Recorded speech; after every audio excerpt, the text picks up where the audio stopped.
2028 ഭാരതത്തിൽ 22% തൊഴിലവസരങ്ങൾ ഉയരുമെന്ന് ഒബ്സർവർ ഫൗണ്ടേഷൻ റിപ്പോർട്ട്. തൊഴിലില്ലായ്മ 97 ബേസിസ് പോയിന്റ് കുറയും എന്നും റിപ്പോർട്ട് വ്യക്തമാക്കുന്നു. ബാങ്കിംഗ്, ഇൻഷുറൻസ് തുടങ്ങിയ സേവന മേഖലകളിലായിരിക്കും വൻതോതിൽ തൊഴിലവസരങ്ങൾ.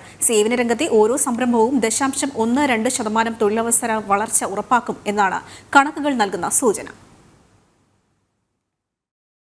പ്രധാന സേവന രംഗങ്ങളായ ഇൻഷുറൻസ്, ബാങ്കിംഗ്, ഡിജിറ്റൽ രംഗം എന്നിവിടങ്ങളിലായിരിക്കും തൊഴിലവസരങ്ങളിൽ വർധനവുണ്ടാവുക. 22% തൊഴിലവസരങ്ങളിലെ വർധന 2028 ഭാരതത്തിൽ ഉണ്ടാകുമെന്നാണ് റിപ്പോർട്ട് സൂചിപ്പിക്കുന്നത്. വൻതോതിൽ മുന്നേറുന്ന പശ്ചാത്തല വികസന രംഗത്തിന്റെ നേട്ടങ്ങൾ നിക്ഷേപ രംഗത്ത് വൻ മുന്നേറ്റം നടത്തും. അതുവഴി തന്നെ ബാങ്കിംഗ്, ഇൻഷുറൻസ് മേഖലയിൽ മികച്ച മുന്നേറ്റമുണ്ടാക്കാൻ സാധിക്കും. ധനകാര്യ സ്ഥാപനങ്ങളിലെ തൊഴിൽ സാധ്യതകൾ വൻതോതിൽ വർദ്ധിക്കാനും സമാനമായി ആരോഗ്യ, ആതിഥ്യ വ്യവസായ രംഗങ്ങളിലും മുന്നേറ്റമുണ്ടാക്കാനും ഭാരതത്തിന് സാധിക്കും. കാർഷിക മേഖലയിലും വൻ മുന്നേറ്റമായിരിക്കും ഉണ്ടാവുക.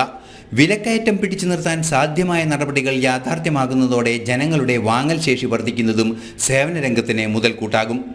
പാരമ്പര്യേതര ഊർജ്ജ രംഗത്ത് എത്തനോൾ ഉൾപ്പെടെയുള്ള ജൈവ ഇന്ധനങ്ങളുടെ വ്യാപനവും തൊഴിലവസരങ്ങളുടെ കുതിച്ചുചാട്ടത്തിന് വഴിവെക്കും.